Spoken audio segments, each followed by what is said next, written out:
Okay. 3, 2, 1. Hey, good morning, good afternoon, good evening, wherever you're at in the U.S. and around the world. Welcome to Baseball Outside the Box. I'm your host, Pete Caliendo, and yes, I am back from the beautiful country of Canada.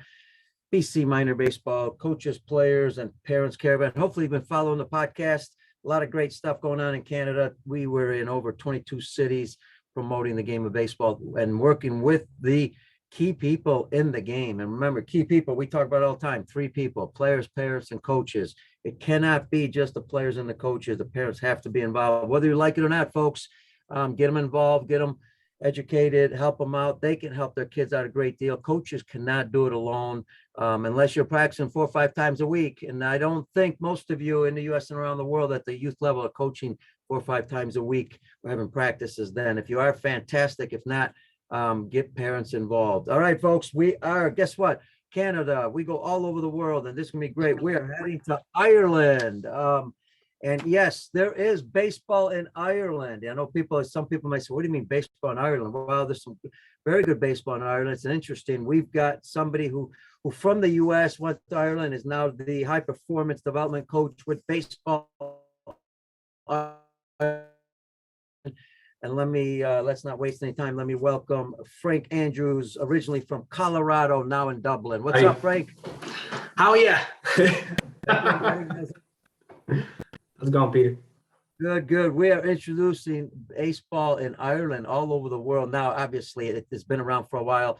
What's interesting is, there's 120 some countries, maybe even more, playing baseball now. So there's a lot of countries out there people are not familiar with. And I think this will be interesting to talk about baseball in Ireland. Let's go back to how you started all this. I know you grew up in the States. Tell our folks, what you did in the States. Yeah, I grew up in Loveland, Colorado. Went to Loveland High. Great little spot, great little town, booming now. Then I went to JUCO in North Dakota, and then I went and played 4-year at Concordia. I was hurt the entire time. And I decided after I got my degrees that I wanted to kind of go abroad and see what I could do, see the world. So I had a couple of options and just kind of wound up in Ireland doing my master's, and found out, just as everybody does eventually, that there's baseball in Ireland and I want to be a part of it. And here I am now. Cool. And now master's, what was the master's in? Strength and conditioning. Oh, well, you know what? And I was just about to ask you, say you had all these injuries, and I'm familiar with some injuries also, not major, like possibly yours, I don't know. But now, what's great is now you can help, kids, kind of reduce the possibility of having injuries, right? Yep. Prehab before you rehab. Yeah, absolutely. And I'll tell you what, you're right about that, because I think, you look at even the people and the players, and we'll get into baseball in Ireland, but, the players in Major League Baseball, a lot of times, even minor league baseball, they go through that Tommy John, and I get it. Some people say, okay, 75% of them are going to be just as strong, if not stronger. But, I think once they see what it takes to come back, all that workout, and like you said, the rehab, I'd rather work hard and avoid that, right? Yeah, I mean, and that's the main thing, is you got to put in the time beforehand, so you just don't have to take the time off. Like when you come back, trust me, I started off, so I had my offer from the JUCO, the D2 JUCO in North Dakota, before I even graduated, and pretty much by the end of the summer, like I had gotten away from the gym a little bit. I was playing a lot, probably a little bit too much because I was doing travel ball on top of that. And I ended up tearing a disc in my back. So that was kind of the start of the slide. But it all started with the silliest little injury. It was like a ball off the ankle. It caused a blood clot in the leg. And then from that, I started doing weird compensations around that. And just, but, like that exactly what you said. Like a lot of the times for me, I had to bring myself back, but as I was bringing myself back, there were other people that were going through it. Now I'm very fortunate that like my mentor and trainer, Brian Neiswender, he's in Fort Collins, Colorado, that kind of area. He was the head strength and conditioning coach for the Arizona Diamondbacks minor league programs for a while. He came to Colorado, and I kind of hooked up with him right at the time that I was kind of preparing and training. That was my first experience of gym stuff, and it's it's amazing how adding a little bit of gym work and a little bit of prep stuff can actually change your game. And, like through the years from either being injured or trying to build back and just learning from him, I was able to do a lot of mentoring. And like I interned with him and then I worked with him and, gained a lot of experience on how the strength and conditioning side actually can help develop players. And that's kind of what I took over here was that. And that's why I want to do my master's in strength and conditioning too. So. Absolutely. And Frank, a couple things. What position did you play in? Outfield. Left field. Multi-sport athlete when you were young? Yeah, basketball, baseball, soccer. I pretty much played everything. I was a state champion BMX bike racer. Nice. Pretty much everything, soccer, ice hockey. Wow. And just like to be outside. Yeah, and now all of a sudden, here you are, you decide, for coach, for players, because, we get a lot of calls, emails, players, coaches that want to coach overseas. How did that connection happen? Where'd you start? I started from nothing. I just came over. I like in the strength and conditioning side, like it's kind of the writing on the wall, it's just an oversaturated field.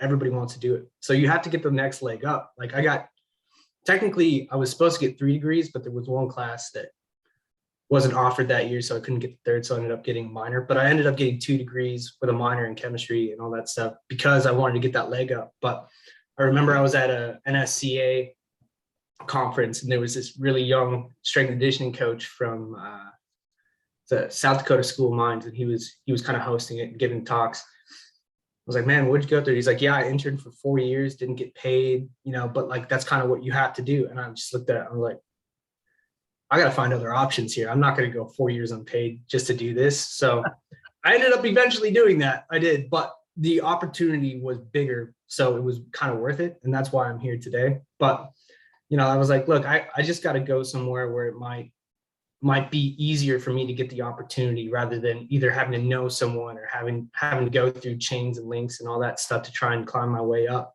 Like jump in and start something, build something from the ground up. And that's what we have today. So wait a second. So you just decided to go to Ireland? Yep. Tell everybody how that looks. Okay. You get on a plane, you go. I mean, you have any contacts? You have a reservation anywhere, No. I mean, so like when I graduated, I kind of knew that I wanted to go abroad. So I wanted to do a degree that was backed by the National Strength and Conditioning Association. So there's like 4 internationally, or at the time there was about 4 or 5. There was 1 in Canada, 1 in the Netherlands, 1 in Ireland, and then like 1 in Germany, or I think it was Australia. So those were the 5 outside of the United States that were backed. So I was like, okay, I might as well just go to Europe and see. I was like, I don't know if I want to go to Australia, Canada. I could go to Canada, but I just was really interested in that one. So when I graduated, me and one of my cousins and his friends, we just kind of took a tour of Europe and I just fell in love with it. It was great. It's a great place. So I'm very happy. Well, it looks like it. And you know what? And I think that's a great story because, a lot of times I get a lot of young coaches email me, say, oh, I'd love to do this, love to do that, and then I might ask the question, well, what can you do? I hate to say, but what can you do for us, first, prove what you can do. And that's basically what you've done. You just said, hey, I'm going out there. I'm going to show them what I can do. Now, how did the contacts happen with Baseball Ireland? I didn't even find it. It was one of my classmates. So I was about a semester in, and this dude from Canada that was one of my friends over here in the same program as I was, he was like, hey, did you know there's baseball in Ireland? I was like, I did not know that. I had looked and I definitely did not see it. Wow. So he's like, no, dude, I saw an ad on Facebook. I was like, okay. So he sent it on to me, and it was Alan Fox from the Spartans. So I messaged Alan, and he was like, oh yeah, no, come on, you can come play. And I was like, are you sure? Like, I haven't played in a while. And he's like, no, it's fine. Just fine. It's fine. You just come play. And I was like, okay. And I was like, oh, Alan, by the way, is there a national team? He's like, yeah, I'm on the national team. I was like, cool. Do you guys train or anything? And he's like, yeah, we train every weekend, or every other weekend, something like that, up in Ashburn. And I was like, okay, I'm there. Like, how do I get in contact with the dude that's in charge? And he's like, oh, it's just Sean. You message him. You could probably tell him. So I explained everything to Sean. I showed up. And there wasn't really a lot of organization. Like, there wasn't really a warm up. There wasn't really this or that. I was like, hey, I'm doing my master's in strength conditioning. Can I like step in on some of this stuff and kind of help with some warm-ups and maybe some drills? And he's like, yeah, absolutely. And literally from that moment on, the reins, it's been like 5 years? 5 years. So Wow, that's a great story. Love it. And folks, I just tell you my Dublin story because it's not really a baseball one. I was on vacation with my wife Beverly, and we're actually in Scotland, and we're supposed to go to Dublin. And unfortunately, my wife's friend's husband passed away, so she headed home, and I had to go to Dublin. I didn't book a hotel in Dublin, because I thought I'd just pick one up when I get there. Yeah, well, lo and behold, I guess Michael Bublé was holding a concert there, Canadian, and everything was sold out. So I showed up. I kind of like you a little bit. I showed up, I get on the bus, I get to the airport, take the bus downtown, not trying to figure out where am I going. And it took me a couple hours, but I found a college that was selling some dorms, for like a hotel. So I ended up staying in a college. But again, great story, Frank. And tell us, so now your job is high performance development coach. Is that just for the national team? Is that for all of, Baseball Ireland? You go to different clubs, all that stuff? Everything. It's everything. It's kind of evolved a little bit. In the past, it had been that I traveled to different clubs, but now that we got the first thing that we did when I started the job right at the height of the pandemic, right when everything was shutting down. So obviously it was great timing, but it gave us a great opportunity. And that's the thing that I kept saying over and over again. It's like, look, this is a great time to restart and start right. So while everything was shut down, while we couldn't do baseball stuff, we built this place, the Strike Zone. It was amazing. It's a great facility. It's not too big. It's not too small. It's just right. We have a gym in here. We have 3 cages. We have 2 pitching machines. We have a hit tracks. We can literally open everything up so we can do everything that we want. We can get the development that we want. And so that's kind of what has kind of evolved, is instead of me going to everyone, which sometimes it's good and bad. But as you know, in Ireland, I don't actually, you may or may not know this, but it rains a lot over here. So you can never guarantee that you're going to have outdoor practice. And like, if you do have practice, it's going to be in an indoor hall, like at a school, but that's if the school will let you. There might be other stuff going on.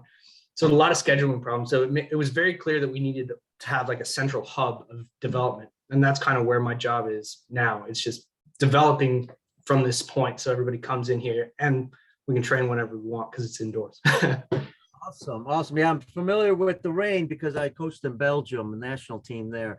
Very similar. You got to get ready to go indoors anytime. And I got to tell you, Frank, I got some people on Facebook. I quite a bit of, it's interesting to hear Brett Van Hooser, I believe from Ireland. He says, good to hear others with similar stories. But maybe we'll get you on the show one day to tell about your story. Love the stories. People going overseas. A lot of great baseball careers going on. I've been going on for a long time. Not only as a player, a lot of times players will go over, they'll play, and sometimes they wonder, should I go overseas to play? It's an opportunity. And then all of a sudden it leads to national team playing. Then it leads to coaching. Then it also leads, you meet somebody and then you marry there. And then there goes your life, right? Yeah, I have an Irish baby. So 1.5-year-old, she's a fiery little Irish redhead. She gives out to me all the time. There you go, man. Hey, listen, is the Strike Zone privately owned, federation? How does that work? Baseball Ireland owns it. So Nice. we're technically renting the facility. So it's a 5-year rental.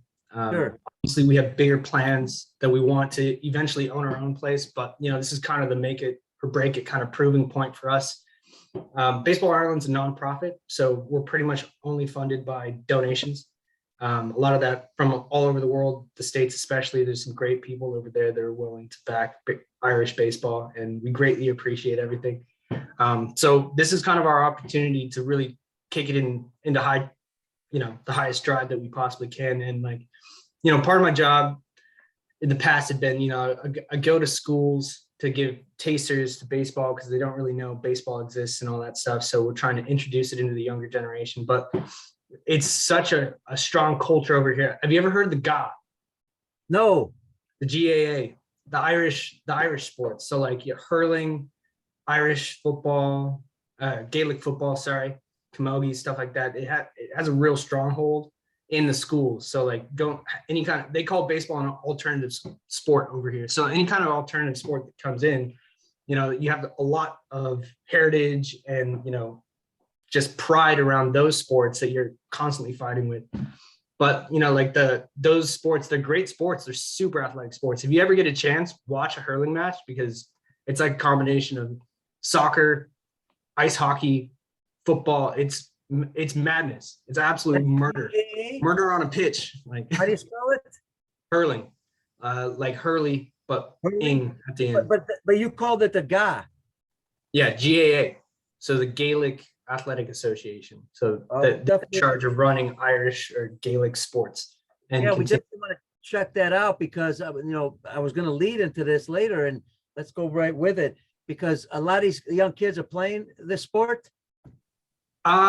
It's growing, and that's part of why I'm here. Is part of my job is to grow the sport. But in the past, we go into these schools and we have these tasters, which is great. But at the end of it, you made it known that baseball exists, but we don't really get a lot of kids that come back into the program from those tasters. So we're kind of trying to take a little bit of a sidestep and kind of fill in the gaps that we have. Like, we have a good amount of youth players now, which is nice. It's just kind of a simple philosophy. If you build it, they'll come, and that's kind of where we've been for a while. But for a while, development over here is kind of paused. There was a bit of a lull.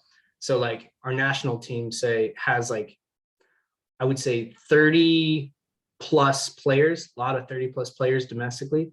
One that's 23, one that's 21, a couple that are 20, and then all the way down to like 18.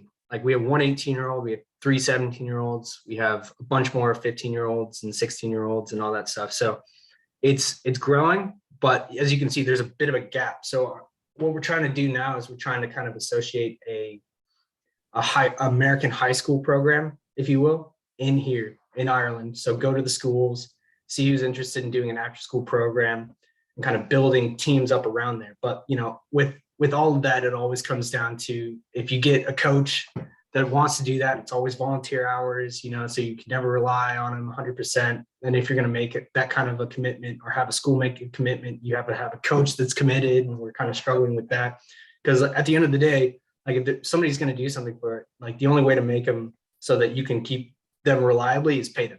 And right now we're kind of in a spot where, we could, but it's always kind of a hit or miss situation. And so we're trying to sort that out and get back into the schools after COVID and start the outreach again. But it's, as soon as COVID happened, it was like back to zero. So we're starting again, pretty much. Yeah, that makes sense. I mean, I know a lot of programs around the world were hurt by COVID. Tell our audience a little bit about the structure of Baseball Ireland, like where the clubs are at, roughly how many clubs, how many kids in the whole country playing baseball. So overall population of Baseball Ireland is between 750 and 800 members. The majority being kids, I would say. We have 1 or 2 clubs up north. We have a club in the south. And then the majority of the other clubs are in Dublin. So we have 4 in Dublin. We have Ashburn. We have the Mariners that are in Shanganagh, which is kind of the southeast side on the coast. Then we have the Spartans and the Hurricanes, and they're kind of in Cork Park, which is kind of outside Lincoln. Frank, one of the toughest things, and not just around the world, but in the US, one of the hardest things, I think most people agree, baseball's not an easy sport to play. It's also not the most exciting for young kids, because they're not moving all the time, as you know. Big question all the time. I ask this all the time because I think it's important to educate as many people as possible. Yes, you got to, one, you got to get the kids in Ireland to come to see the sport, come play it. So you go to the schools, as you mentioned. Yeah. You got young kids, and you're getting quite a few young kids. So first of all, how do you get them? Because, we all know they like to hit, but if you show them the regular game, they may get bored, right? And they say, well, I can do something else a lot more exciting. So what do you do to attract them first? Great question. I think a lot of the times they either have known the sport, they've seen the sport, they have a friend who plays the sport, or one of their parents is a fan of the sport. That's kind of really where it starts. Other than that, it's just going and playing. And the coaches here, especially at the younger ages, do a great job of making the game fun for them. Whether it's changing rules up just a little bit to keep the game more active, or just finding ways to keep everybody engaged. Like we do a great job at a young age to just keep everything moving and fun. Because especially at that age, it's more important to get them to love the game than it is to play the game competitively, So like, that's kind of how we're attacking it at the younger level, is just make it fun, make them love the sport, teach them how to love the sport, and then let that grow into further development. Let me dig into what you said about some of the coaches there. I'll call it modifying the game a little bit. Is there something interesting that maybe some of the you've seen some of the coaches do there to make it a little bit more fun for the kids or modify the game a little bit? I mean, it's nothing crazy. It's just, smaller groups, breaking it up, and then just making sure that everybody gets to go, like we're not, especially on that level, we're not focused on, oh, you got to hit the ball. Come on, let's go. Like it's more of, like celebrating when someone does something right, but, not punishing anybody when they do something wrong. And we do a great job of that over here. And that's kind of the cool thing about Baseball Ireland, is that the parents actually don't know enough about baseball to like overcoach or over support and like overdrive everything. It's just kind of one of those things where their son wants to play. I don't know baseball myself, but it seems fun. You go do what you got to do. I'll support you. And it's great because, you don't get the extreme sides of that, like everybody's just out there to have fun. And that's really why it's starting to pick up and take off, is because it's just fun for the kids. Like a lot of, like we have meetings and meetings and meetings, and we have parent associations, and we have Little League and, groups that run things at that level, and they're very good at meeting very often, discussing and communicating how they can keep the game fun without making it too much of a head wreck because you're either sitting out there for too long. Like one on the Little League level for pitching wise, this year, we're kind of trying to test out pitch counts, and some people think that you put a pitch count on a kid, it's kind of taking their development away, but at that age, it is more about fun than it is, them getting to that ultra development side and it saving their arms. But we also don't play enough, for that to be a problem, which is great. But it's more or less, this is the two trains of thoughts. One side, if you want to look at it negatively, is you're taking the ball away from a kid playing, that could be throwing more strikes or could be, the best player on the team that you need him to, and that's the competitive side, overshining the fun side of things. But, on the other side too, having a pitch count like that, it also forces players to be really, really accurate with how they throw, and that's kind of where I'm trying to get everybody to look, because there's some for, some against. But look, if it's going to help them have fun, if it's going to keep the game moving, and on top of that, the incentive is throwing more strikes. You know what I mean? It's not necessarily just throw and then you're done. Like having the coaches be like, oh, come on, like see how many innings you can get within the pitch count. Come on, let's go. It's easy things like that will help develop them to be more, I guess, accurate and just easier to develop later on. Yeah, two great points I love about that. One, it's refreshing that, parents don't know much, so they just enjoy the game, watch their kids play. They can't say much. It's not like in the States where there's a lot of pressure on kids, and that's why we try to educate. And in Canada too, that happened. That's why we were in Canada traveling, to let the parents know, hey, enjoy the game, relax. If you want to play a little catch with them at home, great. Help them out, maybe because they only practice once a week. Maybe roll them some ground balls. Do a few things at home with them. It's kind of nice for parents in that case. But it's great that you don't have that. And two, I think you brought up a great point, with the pitch counts. Not only, safety is one issue, because sometimes coaches can be overbearing and want to win. But then the other point is, I got to throw strikes, I mean, that's a lot better. That's the issue that we're having, is like the pitchers right now, like there hasn't really been a lot of pitching development. So when the kids get up, it's just like the batters just pretty much wait for a walk. And then that's half the reason why we brought in the pitch count, is because, pitchers were throwing too much because they were walking too many. And so they're kind of doing it to try and save the arm and trying to get more people through. But like I said, like you put a pitch count, you can think of it one way or another. You're either taking the ball away from a kid or you're forcing them. It's like a parameter, if you will. Like you have this many pitches to throw as many strikes as you possibly can. And it's like seeing one side as a negative, one side as positive. And baseball is hard enough as it is. So the more you can encourage positivity, the better the kids do, like time and time again. And like you said, some coaches or some of the players have parents that are a little bit, like they know baseball, they really want their kids to do good. And, they come in and they train and they do well in training, but as soon as like at the drop of a hat, the second that they realize their parents are there, it's just like, boom, because of that, you know what I mean? Because of that pressure from the parents, it's sad to see. And it like sometimes, like for me especially, I don't let parents in when we train, and it has nothing to do on the parents, but I just never want kids to get in that situation where they feel like they're under pressure, they have to do better, or their parents are watching and they're under a magnifying glass, So it's more of like when everybody's in strike zone, like to train for the academies, it's just baseball land. That's what I call it. So the world outside of the world, it's baseball world. You come in here, anything else going on outside, it's gone. You're here to have fun. You're here to get better. You're here to develop, train, Yeah, makes sense. I love it. Part of all this, tell the folks a little bit about, okay, so the average young player there, how many practices, how many games a year roughly that they get in? At the youth level, they get about 10, 15 games in. They train probably once a week, and their training at the club level starts like February.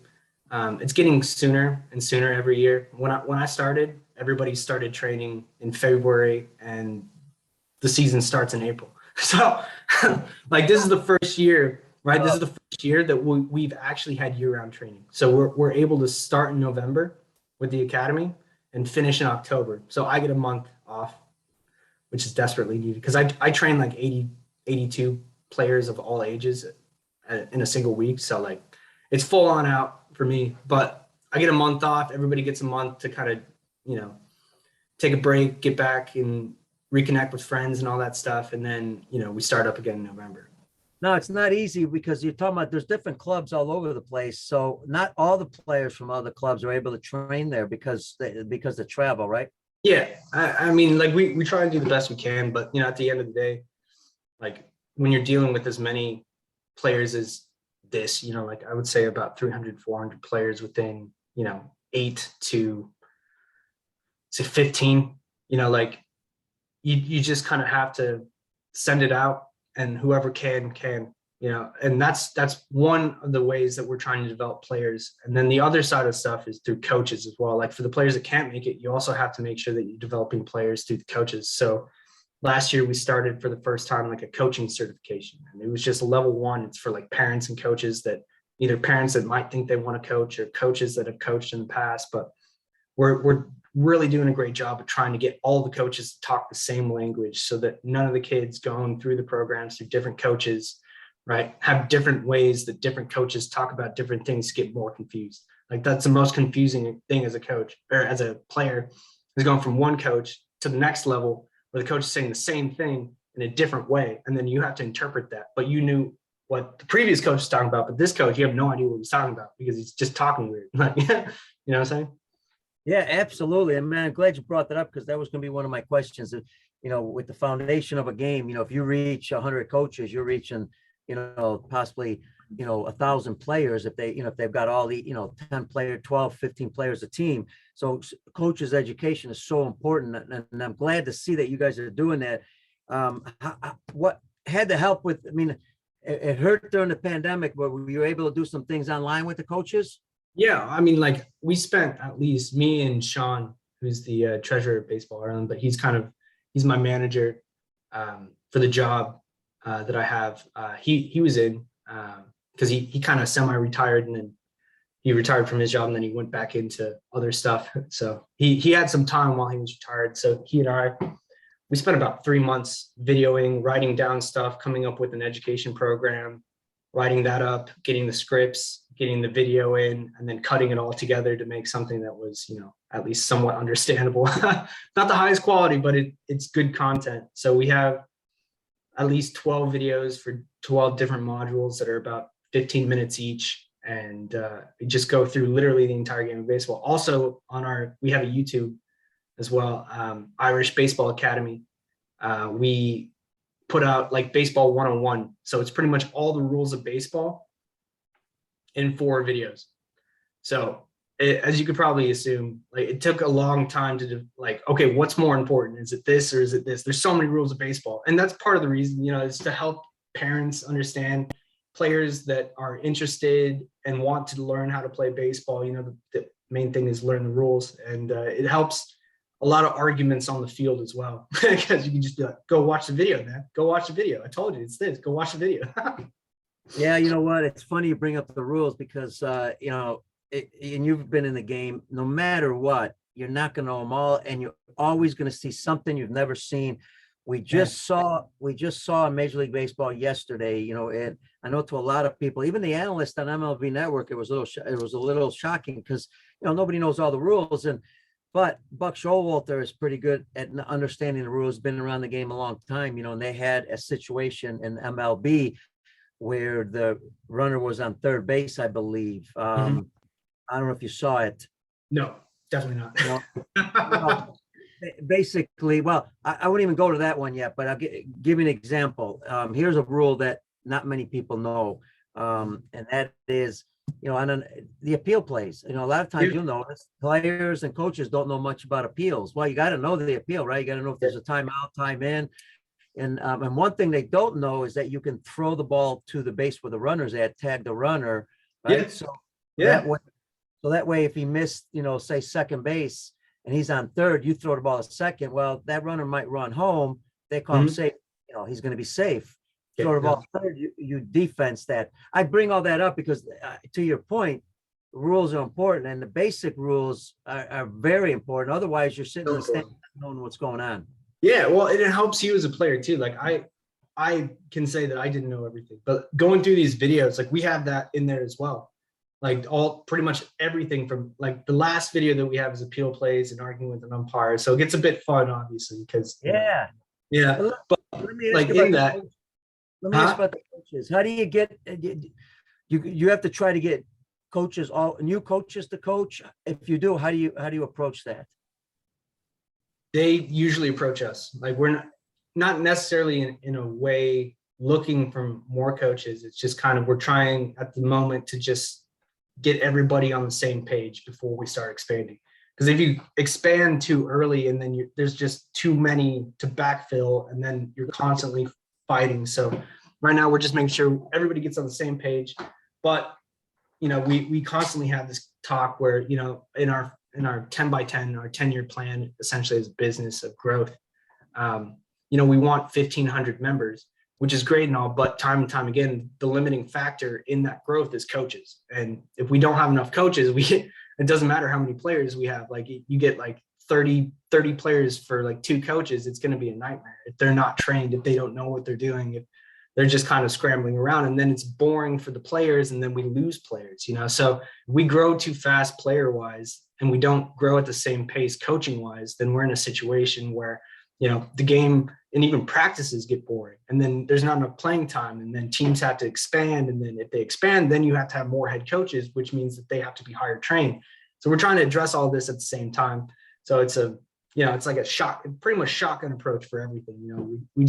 And that's kind of the nice thing about COVID, is that it gave us an opportunity to look at everything, kind of get a plan going towards developing baseball in Ireland, and then get everything in the right avenues and make sure that we're all headed in a direction forward. It was kind of a nice break because, it's so hard to do when everything's still going, because people are busy, you got other times, you got other plans. But with COVID, it was a nice opportunity for us to be like, all right, we're going to start fresh, we're going to start new, we're going to start in the right direction. Yeah, those are great points. I love them. And, and as you said, now all of a sudden you have this program. So later on, when people do want to volunteer, you can say, well, we got the program to help you get educated, and don't worry about it. Just follow this. Exactly. And it's a lot easier for people that want to walk into baseball, that don't know the rules necessarily. Just be like, hey, look, there's some videos online. If you want to take a look and just kind of get familiar with some of the rules. Other than that, just go play and have fun, rather than having to play as you learn. Playing as you learn is fun. Like, it's a great way, but especially when there's so many rules, you kind of need to know a little bit ahead of time. You know what I mean? So. Yeah. Hey, how about the players in Ireland? What kind of kids are they? Are they, like I look at Eastern Europe, there's some strong kids, mentally, tough. What kind of kids you got there in Ireland? We have a wide range of really, really driven individuals and messers. which is the, Irish equivalent of people that, they're kind of there, they're kind of not, but they'd rather have, fun, joking with their friends and taking things seriously. So like when it's outside of my realm of the academy, I'm, it's up to the coaches to be able to corral everybody to keep things interested so that kind of, goes away. But when we're in strike zone, it's frank land, it's baseball land. And we do a great job of creating an environment where people want to be involved, want to pay attention. And for me, especially, like I'm the only coach for 82 people. So obviously I can't be making sure everybody's doing it right.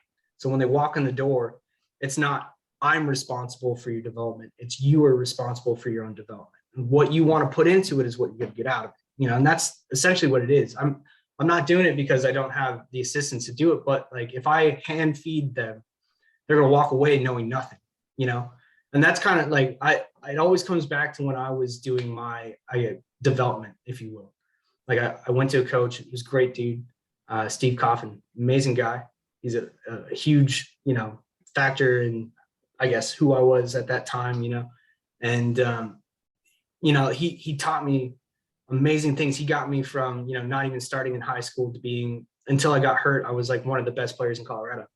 And then, I got hurt, spent some time away, then I had to come back. But I realized as I came back from injury that I didn't know how to get myself back. I didn't know how to recoach myself to the form that I was in. And that's what I don't want my players to ever have to go through, is being in a situation where they walk away and they're like, oh, what do I do now? Okay, I was doing well there, but why am I not doing well now? So a lot of it is put on their shoulders from the beginning, and helping them learn how to be self-motivating, self-driven, how to take themselves through workouts, through their programs. And that's how we can be so dynamic in practice, is because everything revolves around an individual taking care of their job during the day, rather than it being a team thing where, okay, team, we're all going to do this today, and then we're all going to do this, and then everybody take turns. Like some people will be hitting, some people will be doing bullpens. We got catchers going, people in the gym, like it's everywhere. We use the whole space. Everybody's doing something different that they need to do according to their program. And then later, once you got all these things in place, later it's easier to put that team together. Oh yeah, absolutely. Like we don't get out. The academy doesn't really get out. That's one thing that we are trying to do as an academy, right? Is get playing time in Europe, because we don't know our skill level. The kids don't know their skill level in comparison to Europe or outside Ireland. It's just this bubble of baseball, and that's partly for us frustrating for me, because, they start getting better and they start improving, and then they get, boom, the heads start going like, oh, like you have no idea what's out there in the world. You're not competing in Ireland. You're competing against the world. Your dreams, your goals, everybody wants that, right? I mean, you can only say it so many times. So the only thing to back it up is, all right, let's go play. Let's go show the world what you're made of, So like our first under 15 academy trip is this week. So they're in Valencia, Spain, playing one of the Valencia club teams, and it seems like they're doing well. A couple of inside the park home runs, not bragging or anything, but so like they're doing great. And but it's just an experience that they need. They need to get kicked around a little bit. They need to learn that baseball is a day thing. It's not a week or a month thing. I'm going to get better this month. I'm going to get better today. And so, before this, in March, we did a showcase, if you will. So in Europe, there's a great organization. It's kind of just starting up. It's Baseball Recruits for Europe. Great dude. He did American football in Germany. So he pretty much did the same kind of scouting and recruiting thing for football, and then he transferred over to baseball because his son likes baseball and all that stuff. But we had him over. He has a lot of contacts, great dude. He's doing a showcase in April. It's like an online showcase showing off some of the best players in Europe to colleges. There's about 40 or 50 colleges that are signed up for it. It's a great stuff. He came over, we went through it, and it wasn't an experience where it was going to be easy. He did a great service to us, because it wasn't just, okay, just show me what you got. It was him kind of egging on and pushing and showing them, hey, look, if you're ever in a showcase, do not ever do this, right? You want to be here, you want to be attentive. And so they kind of got a little bit of that, where they were like, you could see they were walking out, they're like, oh man, what am I doing? Like, I need to get on top of this. And like, we have some players that are already starting to generate a little bit of, I guess, interest One of our players, Patrick Mitchell, he's in what is it, Ohio, Cincinnati, Ohio right now, playing high school ball. He just set the record for the school for the most strikeouts, 18 strikeouts. Wow. Yeah. So he went from throwing like 75, 77 to throwing 78 in about a year. But that was because he wanted to do that. He pushed himself to do that. And that's the thing. If, you'll only get as good as you get pushed, right? But if you push yourself, there's no limit. Yeah, and these are all great opportunities for kids, and obviously speaking English also helps if they're going to the States, but yet you're preparing them for possibility of getting some education in the States and playing also baseball. The other part of all this, Frank, is it sounds like you're doing a great job as far as Baseball Ireland when it comes to getting the kids prepared for competition. We talk about game stuff, the training as a team. There's still, and this is interesting because no matter what, baseball still has that failure aspect more than any other sport, right? Because you're going to fail more often than you will succeed, especially in hitting. How are you dealing with that? I mean, it's got to be much easier because of the program you have structured, but still, what are you doing to deal with when, like you said, all of a sudden they're going to Spain, now they're going to fail. It's good for them, right? Because I might work harder, but it also could bring them down to the point where they may not get back unless they've got a mental part, training aspect in their minds and how they deal with that. Well, like when we walk in, that's the first conversation that we have at the beginning of academy during the trials and everything is baseball is a failure sport. 3 out of 10 times you will fail. And that's doing great.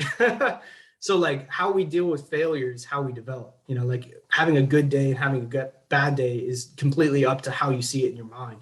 If you want to look at all the negatives, you're only going to see negatives. And then from those negatives are only going to be more negatives. You're only going to find negativity if you're looking for negativity. But if you look for little positives and you grow a little bit each day and you get more positive and then more positives and more positives.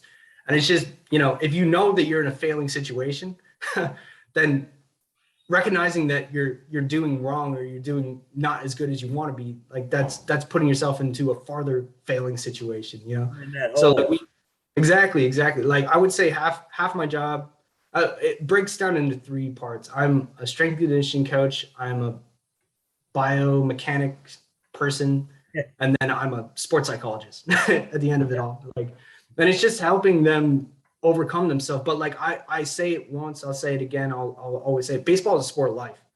So a lot of the talks that we have about failing and overcoming failure and adversity, sometimes it's around baseball, but it's more of looking out at the bigger picture of the world. Like you're not just preparing yourself for baseball, you're preparing yourself for life, how you're going to handle failure and defeat and how you're going to come back from that and keep pushing forward, and we deal with that every day. We talk about it every day. At least one time a day, somebody has like a down moment and you just got to be like, look, dude, are you that far off? No. Okay. Well, then what are you pouting about, right? Just pick yourself up. Pick one thing, right? If you're having a hard day, pick one thing that you can work on. Get that right. And then you just added a piece that now you don't have to worry about. You don't have to think about that. The next day, tomorrow, you can just keep moving on. And it's just more about getting those little victories every day. That's how you build a pyramid, is brick by brick. You don't just, so that's kind of how we handle that over here. It's more addressing the failure, knowing that we're going to fail, and then finding productive ways through that failure to better ourselves for tomorrow. Yeah, I love hearing that, man. That's great stuff. And not to, because you're on the show, but you guys are really heading in the right direction. And I appreciate that. I gotta believe Baseball Ireland knows that they got the right person here heading all this up. Again, this is the first time I've met Frank. First time, we've talked through text and email and all that, but it's the first time I've met him, and I'm extremely impressed. And I'll tell you what, here's a interesting comment from a good friend of ours, John Goulding. John, I met with at the World Baseball Classic with the Pakistan. He was the national team coach for Pakistan. He's out of California, great high school coach, been all over Europe. He's currently right now in managing their national teams in Austria, I believe. And he says, good to hear from others trying to develop European baseball, because he loves European baseball, just like you do. And again, I think that's a great comment from him. Here's what I want to ask you. in all this, because we're talking about when these kids are competing, what's the toughest, or training, what's the toughest thing that you've encountered in dealing with baseball in Ireland that you've got to overcome? And you may have mentioned it already, but what's the hardest thing to overcome? This is gonna sound silly, but I think it's the overcoming the idea that you don't need to go to the gym. Ah, That you don't need to get stronger. That you don't, baseball is a sport where you shouldn't get stronger. That's the one thing that I have fought that for about 4 years, and finally got my own gym in here because I finally won the battle. Because I tell you what, like I had to bring a gym to the national team trainings. Like we were throwing tires, anything. Like we were doing whatever we could to get a little bit of force development into whatever we were doing, because like it all comes back down to you can train, or you can train smart. You know, you can take half the reps and then get a little bit stronger, and then learn how to manage that strength and coordination and development, and get about 1.5 to 2 times better than if you just go out in the field and you just take reps. And time again, injuries in baseball, they're not contact injuries, they're not force injuries, they're repetition injuries, right? Just the constant grinding down of the human body, right? And so if you can take half the reps, but still get better, right? And take mindful reps when you do take reps, and then get stronger and work towards building your reps from the gym to the field. That's how, that's how you're going to not only improve your longevity, but that's how you're going to get better faster, time and time again. what, did you spend a lot of time in the gym? I did a lot of time in the gym. It was just kind of one of those things where it was kind of my space where I could clear my head. I always knew that when I was in there, I was bettering myself, so no matter where I was headspace wise, like if I was having a down day mentally, I'd just go to the gym, because that's where I know, at least if I feel like I'm out of control, or like the world's out of control and I can't reel it in, at least I can better myself one day. As hard as it is to get in sometimes, at least I can do a little bit to push myself forward. So, and speaking about that, the young kids there, when they grow up, they play other sports. Is there a sport that they play, that kind of helps them when they decide to play baseball? I would say hurling. Yeah. We're here. It's just the hand-eye coordination. Now, the only caveat to hurling is that the grip is backwards. So instead of the right hand being on top of the left, it's this way. So of course you get a lot of check swings, and people that walk into it the first time, they walk up like this, and you're like, no, switch your hands. And so it's a lot of battling that for a while. But the hand-eye development that they get from hurling it's out of this world.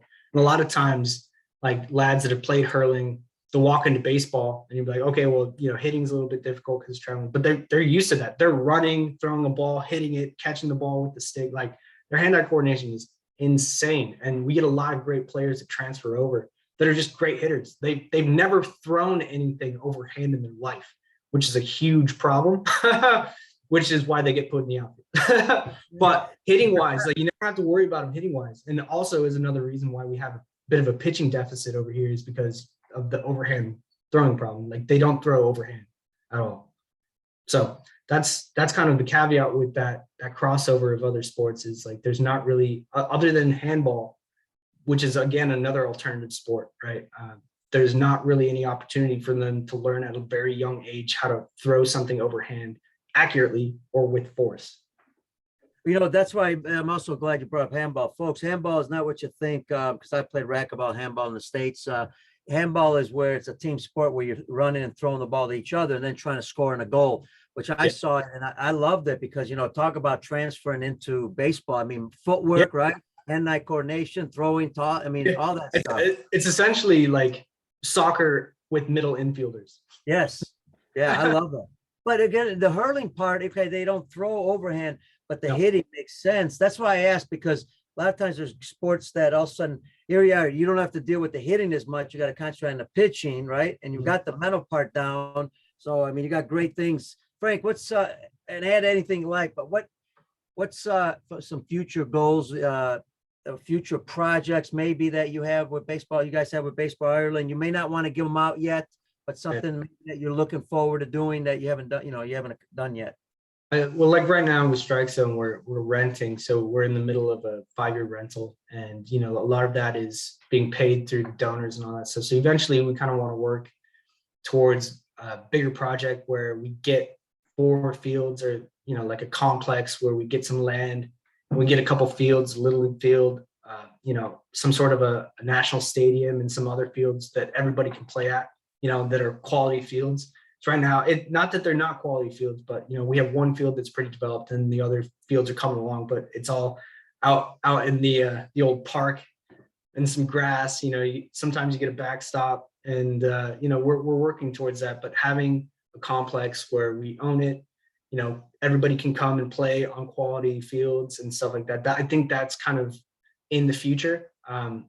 Don't know when, because obviously, like we're nonprofit, so we're not really trying to make money off of it, or we're not trying to, charge prices for players to play baseball that are extraordinary, that will allow some sort of development like that. It's all donation based. So as we develop and we do better, our idea is that, people will see that and want to get on board and want to back it a little bit more. And so that's kind of a lot of where we're going. It's just, pushing development, pushing out that, hey, we are doing something with the money that's being given to us. Like, we are growing, we're getting better, we're getting more professional, we're working in the right directions to help kind of support the idea that, all right, let's get some money in, let's get this compound going, and let's take things to the next level. Because that's really where we're at. Eventually it's just it'll stale out. We're either going to have to, some clubs are having to overexpand, and like, say there's an Ashburn team, right? They've expanded to 5 club teams. They started out with 2 teams, right? Now they've expanded to 5 teams because some of the U15 players can play on the senior B team, and so like they need playing time, but the B team needs playing time, so they split up. They're at like five teams for one field. So it's busy. It's a busy scheduling, and like the reality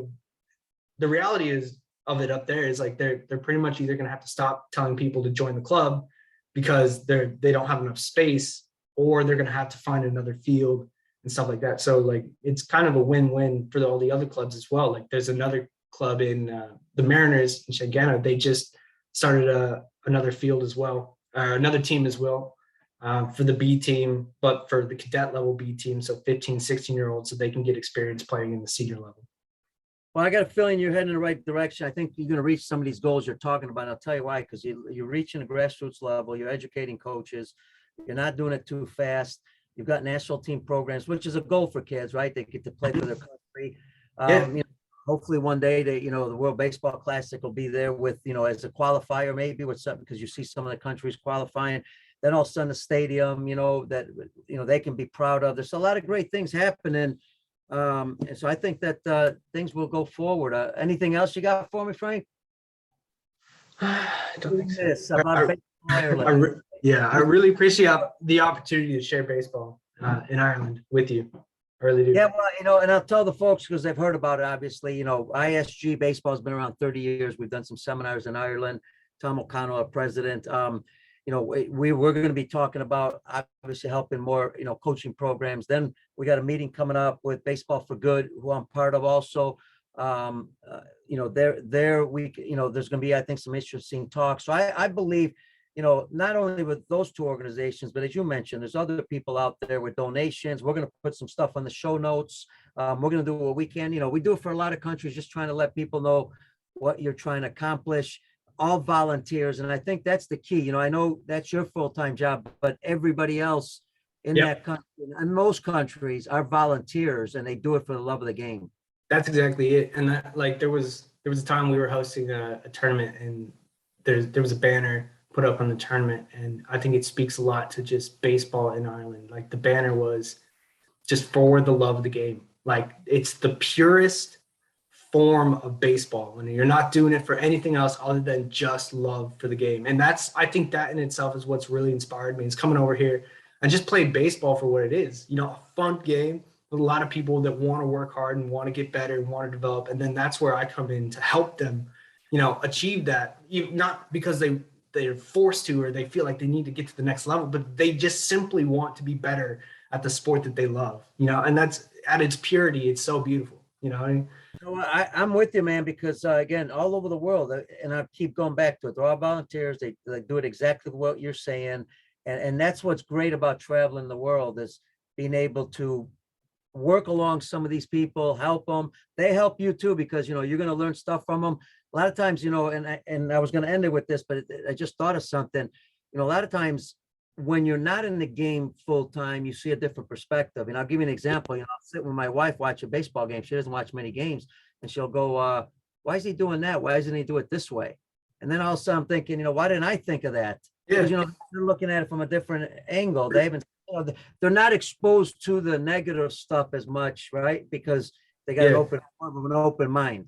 Yeah, that's it. Like when I came over here for a long time, I was like, oh man, I really need some coaching help. So like I went on YouTube, I went on Facebook, I was looking through all this stuff, right? And then eventually, like I got to the point, I was like, what am I watching? What exactly is going? Nothing that they're doing is going to transfer over here. So why am I even why am I wasting my time with this? It was just mainly stepping back from that like mainstream knowledge and being like, all right, I got to do this myself. Like I got to be able to adapt to the environment, not just throw stuff at them and hope it works, So like being able to step back, like you said, and take a look at it from a different angle has really helped, I guess, development for the academy because like we do stuff. I have no idea if anyone else is doing it because I don't look, I don't want to look, but if it's working, it's working, and just kind of building our knowledge of how things can transfer over here and like expand over here. And it might be what some parts of the world are doing, some parts are not, but time and time again, we're ahead of the curve with what we do over here because of that, because the willingness to break out from the mainstream and find your own path, I guess. Absolutely. Awesome. I'll tell you what, Frank, great way to end it. Fantastic job. Loved it. And again, we'll put everything on the show notes. Look forward to our meetings next week and keep up the great work, buddy. Glad to meet you. Appreciate it. Pleasure. Pleasure's mine. All right, man. Frank Andrews, the high performance development coach for Baseball Ireland. Fantastic. Thanks to Frank. Thanks to Brian Crocker, producer with the Lineup Media Group. Also, special thanks to everybody in the U.S. and around the world. We really appreciate what you've done. Over 100 countries listening to the show. Keep doing us a favor. Just get it out. It's free. We just want people to know about it. Brett, thanks for the well done. Thanks for the we'll get you on the show, Brett. Email me, caliendo19@gmail.com. Hey, also, remember, folks, pray for our friends in Ukraine. And also, you know what? They got family in Russia. Russia's got family. People in Russia got family in Ukraine. Pray for all of them. We got to get this thing done and over with and help all these people. So anything you can do out there to help our buddies in Ukraine, please do. And remember, stay safe, be healthy. God bless you. And we'll see you on the next show, everybody. Adios. Gotcha.